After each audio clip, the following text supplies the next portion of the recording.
Welcome to AI Role Models, a podcast from One Strategy Studio that goes beyond the hype to explore how real leaders are transforming their businesses with artificial intelligence.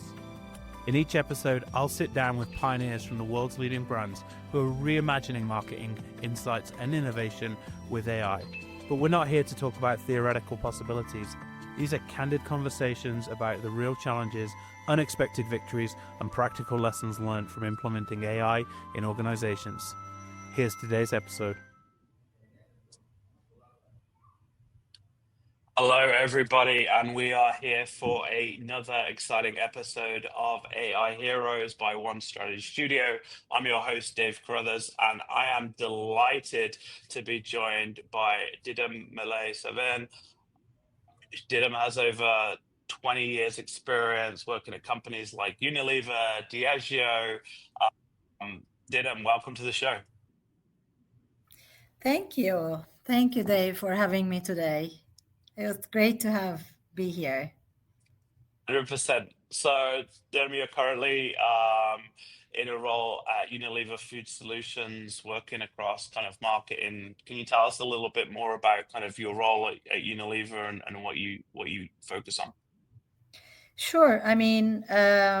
First of all, as you've just mentioned, I think it's been quite a long journey in my whole marketing career. So currently, I'm leading marketing for the GMEA region. The GMEA region means the Greater Middle East and Africa, and I look after 5 countries, which is Turkey, Arabia, Egypt, South Africa, and Pakistan.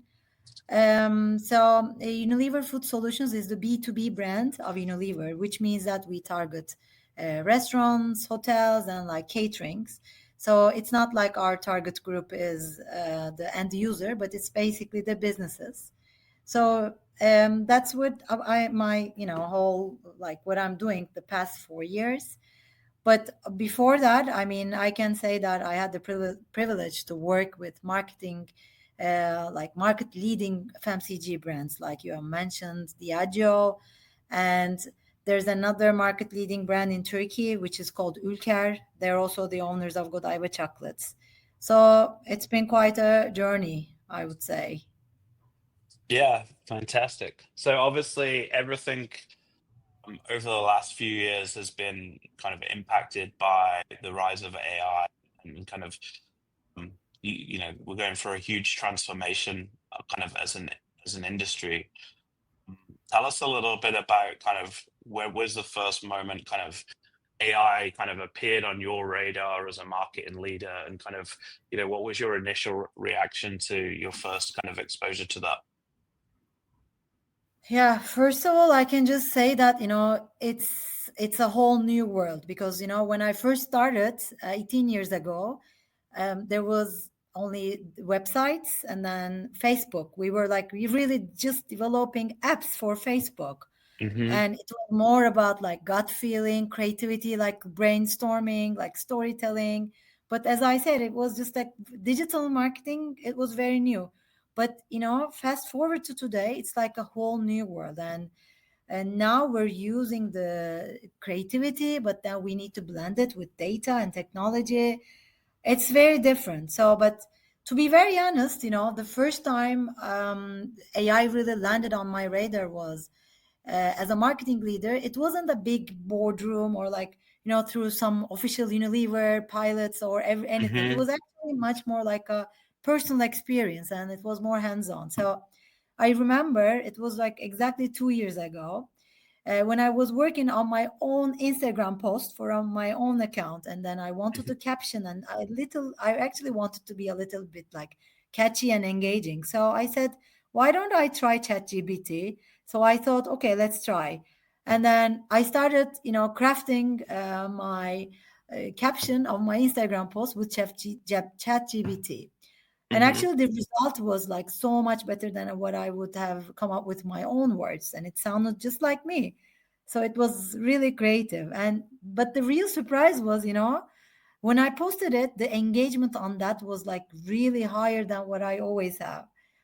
So it was like more comments, more likes, and if even a lot of more people messaging to me say, how much what they have loved what I have written. So that was I was like, okay, that was my aha moment. I said, okay, this is not something like a tool that I use later, but it's like actually something that I can have it in my daily life. So then it made me actually curious about how these tools could not just help me with my social media, but okay, what can I do with all the available tools of AI, and how can I use them in my whole, marketing experience? So that was back then, like 2 years from, and Hmm. since then, again, many things have changed.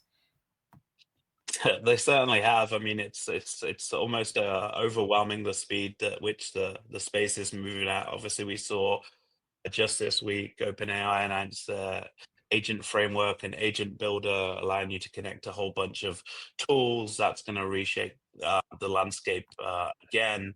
We're also seeing, a lot more connectivity between kind of our AIs now.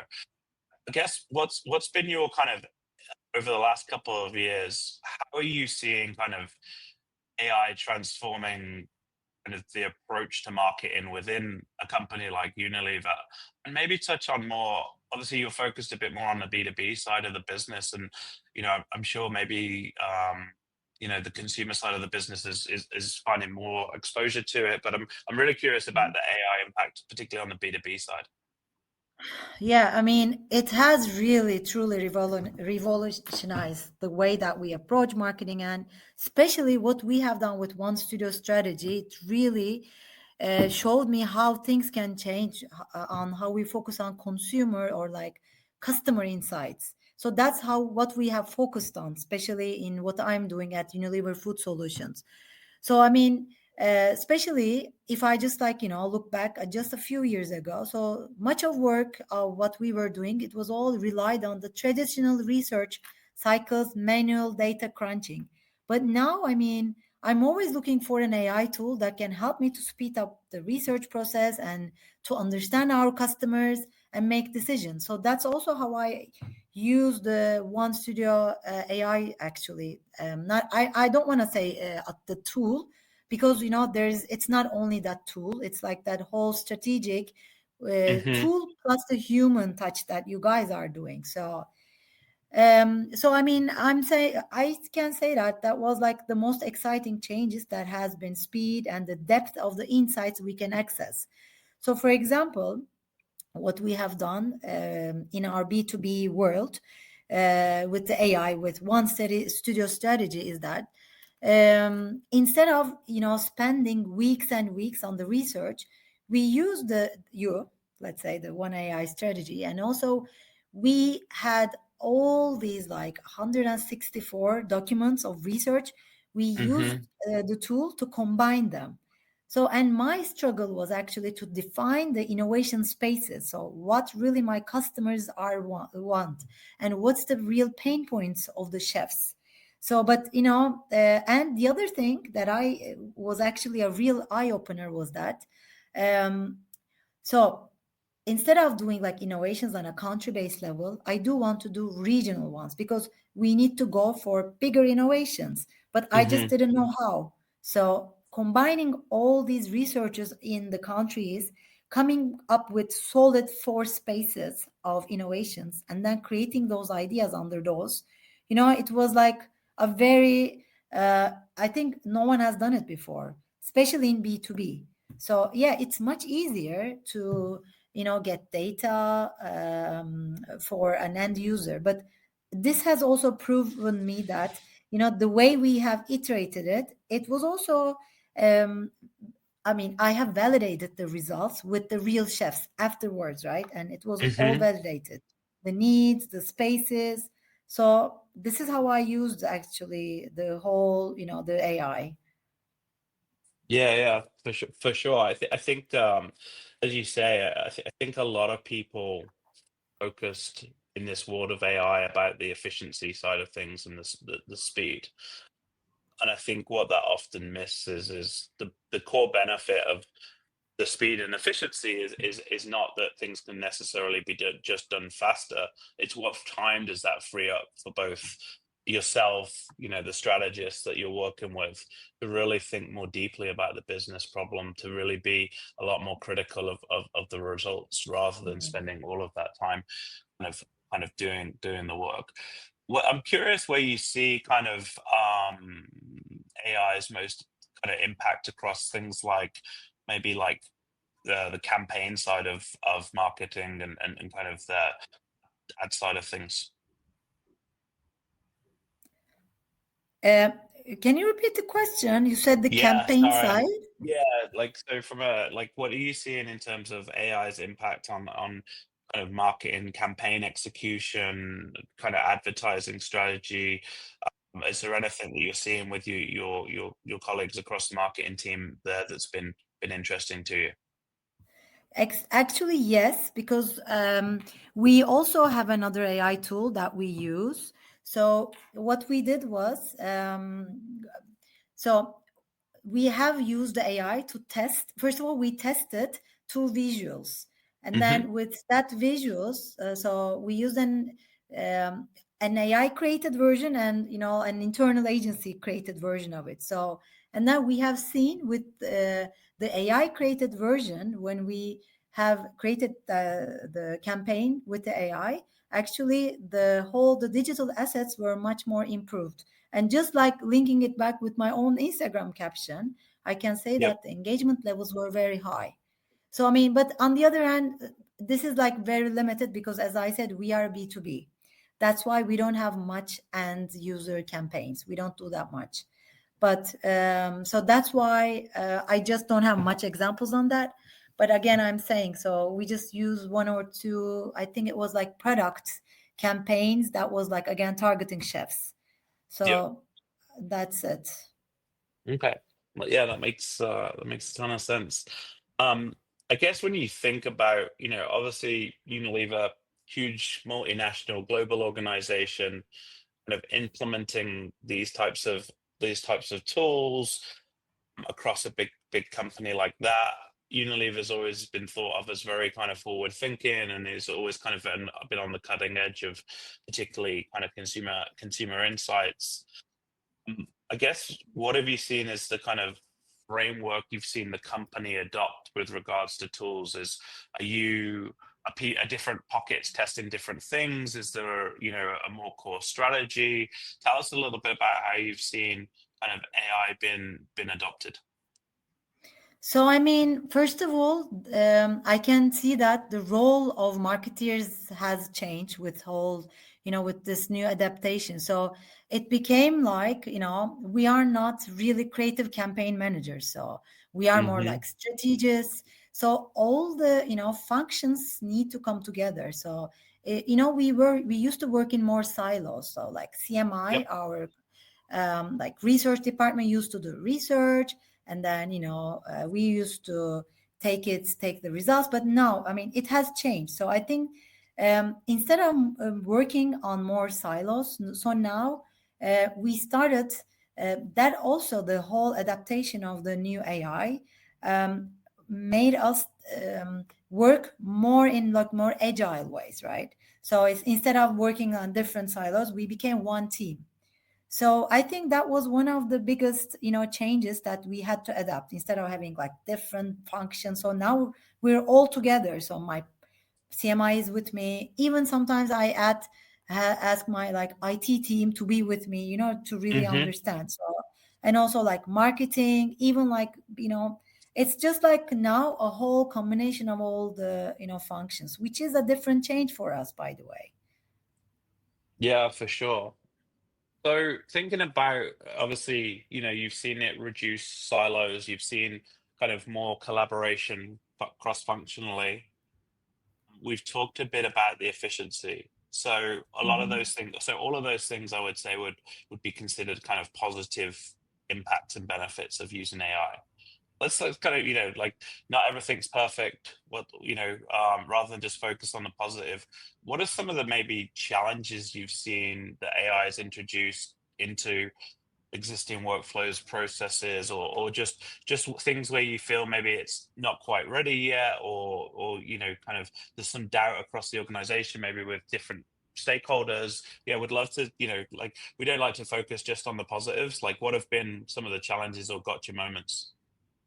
Yeah, so first of all, not everyone is ready for this whole new speed, right? So the Hmm. adaptation coefficient of everyone is different. So each function. So, Yep. like, when you present the results and then you say, okay, this is, for example, I have used the new sizing tool that you have, and then it looks like whatever I have as a result, it's really not like what I have tried to do with the traditional method. So I Yep. am having hard time to convince my sales team.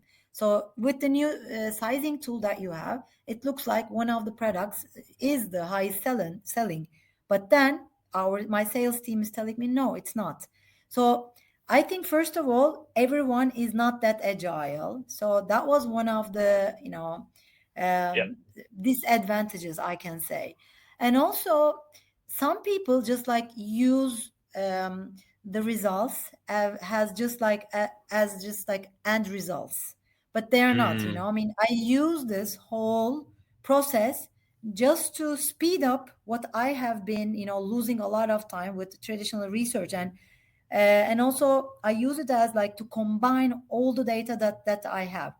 I can't do that with any of them, but it doesn't. Some people, when they look at the whole, like, let's say, the results of what I get from the AI tools test, they see it as an end result. No.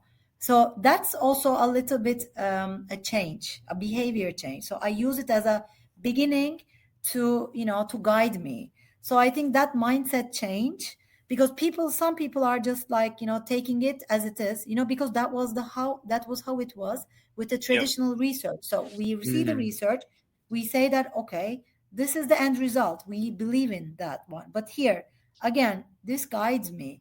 So Yep. those are the different, challenges that I have faced. So it's hard to challenge, also hard to convince my stakeholders. But I think they do get used to it.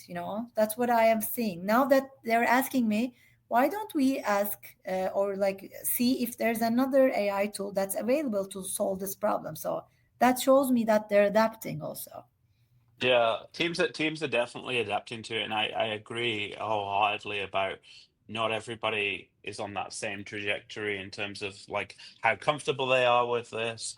I think, as you say, the biggest impact is that change of cycle speed, and how iterative Yeah. things are, and not everybody is ready to come on that journey, particularly in a larger organization where you've got a lot of stakeholders involved in any kind of decision. People are kind of used to the traditional cadence of the business, how things have always how things have always been run. I'm curious, kind of how um, kind of teams are being kind of prepared or trained or educated for this evolution. I think kind of companies across the globe are kind of trying to figure out how they skill up their teams, how they introduce AI. I mean, as you say, it's changing everything. But what have you seen in terms of an approach to both the training and preparation you've had for this kind of change, and then also how you're helping your team with this as a leader? Yeah, I mean, first of all, I don't believe that there's only one single training that fits to the whole new change, right? So Mm. there's because every tool, for example, has a different purpose.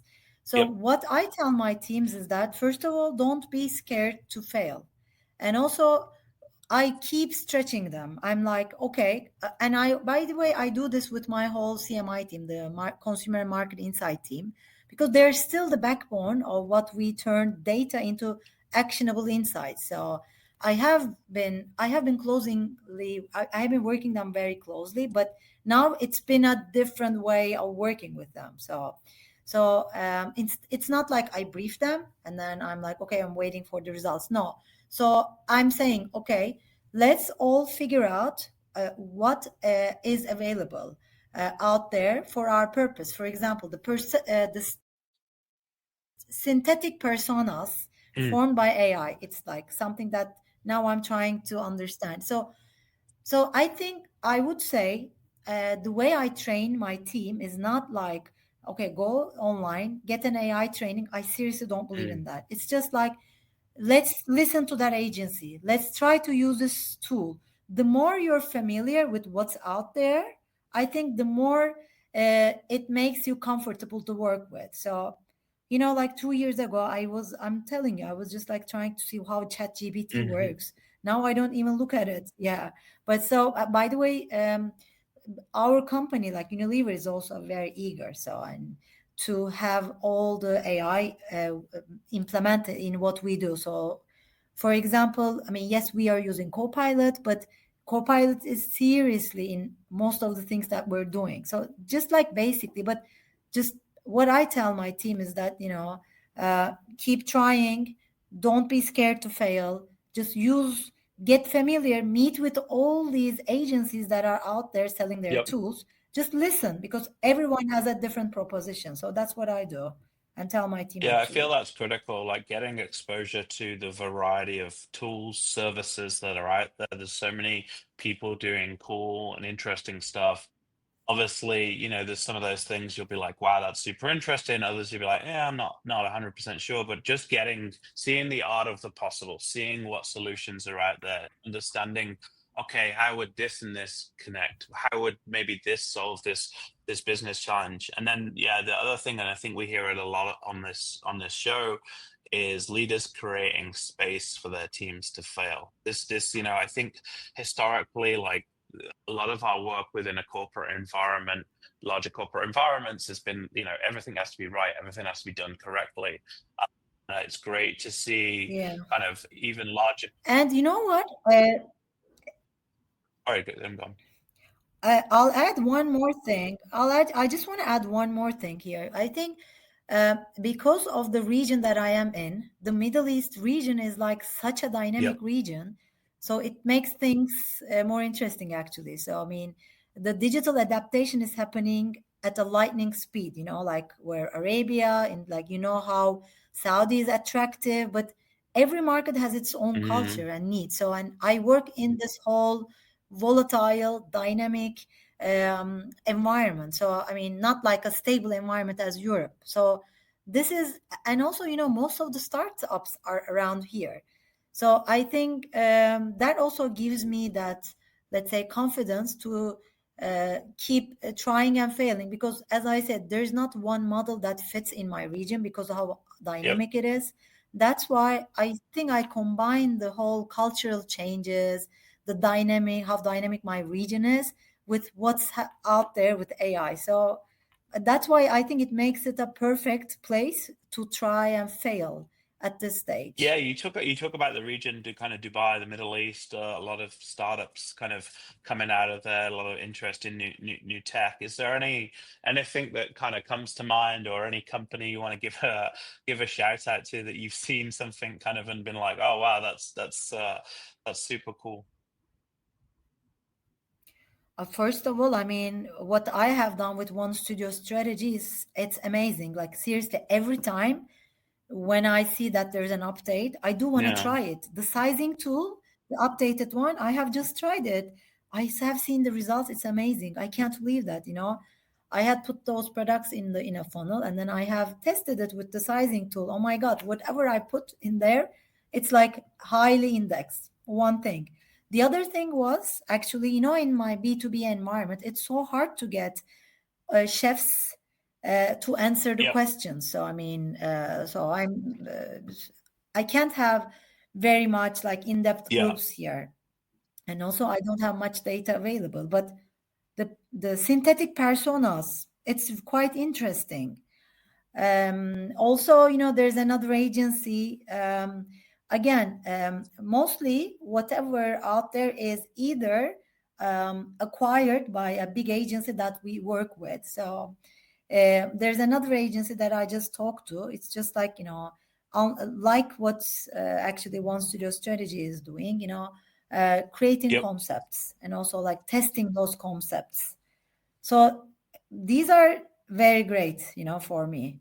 So I don't have one specific name, but I think they're all different areas that the tools are focusing on.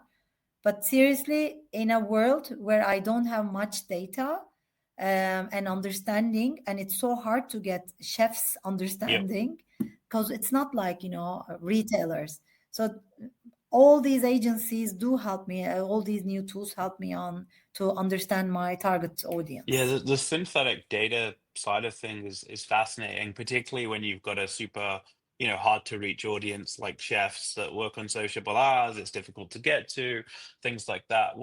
What's been, I guess, the feedback from colleagues and the team around this concept? Because the concept of synthetic respondents is really a kind of curious one. I mean, obviously you've got tools like one that are looking more at like what data is out there and kind of looking at sources and combining existing data.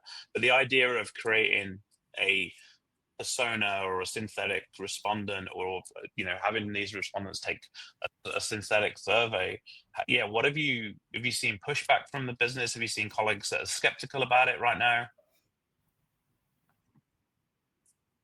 Yeah, I mean, I'll be very honest and transparent. I mean, I'm always, as I said, like eager to try new things. I've also tried this, but first of all, I'm still Mm, skeptical. So I'm not using it anyways to see, take even a direction. Because again, yes, it's a very good idea, but I think it needs much more training on the mm, tool. Because we really need to understand, go deep dive the needs and the pain points of the chefs, right? So whatever I get as a response from these synthetic personas for now, it's still on a very high level. And the other thing is, they are asking me to segment the hmm customers there, but I need to do a research and then segment that customer and then give it to the synthetic persona. But I mean, that means again, I need to do a traditional research. So that doesn't really help me. But whatever I need speed. So that's why I'm still a little bit skeptical on this. I don't think I can use them for now for a very deep yep, understanding purpose. But just for general, I know that our global team has used just for our future minute trends report. So it's basically a little bit on regular understanding of the trends, what's going on in gastronomy, in different channels. That's okay. But again, I still could not see that depth understanding with these personas. So I am skeptical about that. So yeah. for now, but it's amazing to see. And I'm sure it's going to come Yeah, soon. I mean, I think that's the key thing, isn't it? It's gonna come soon. If we look at kind of where some of these tools Yeah. were 2 years ago to where they are now, I mean, it feels like every week, every month, there's like substantial breakthroughs, and I think that's been hard for people to kind of get their head around. We're so used to technology moving at a certain space. I mean, when I first came into the industry, I looked at how long it took people to transition from, online, paper and pen surveys to online surveys to this idea that people were doing surveys on their mobile phone. That was something that took kind of years of, across a couple of decades really for it to come mainstream. So, the speed at which things are moving is definitely kind of harder for people to deal with. You talked a lot about kind of that experimentation mindset, creating space for the team to try things. Some things are going to work, some things are going to fail. Hopefully there's like learnings from each and exposure. When you think about measuring the impact of kind of the AI thing, outside of speed, how are you thinking about kind of looking at measurable impact, or thinking about kind of being able to demonstrate to senior leadership the impact that this is having on the business? I mean, aside from time, I think it's like cost because I can't do a research that covers 5 countries and deeply understanding Yep. their needs and have that clear output of the innovation spaces. If I do that, I need to minimum go to, let's say, like totally 100 chefs in each country, like Mhm. 500, right? And it's like doing that on a traditional method, it's too expensive. So it's not only time, but plus it's cost actually. So I can just say time and cost Yeah, the savings. ability to take those budgets and go further and be able to do more. I think that's what is being unlocked for a lot of people. I guess looking forward and kind of looking towards the future, um, where do you see the biggest opportunities for AI over the next kind of 12 to 24 months, particularly in the CPG FMCG category, you know, for example, for B2B as well. I mean, you know what? That's, I don't think I can predict this, but it's like looking ahead.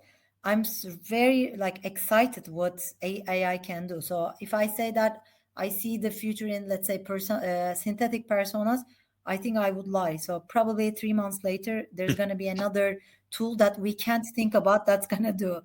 But you know what?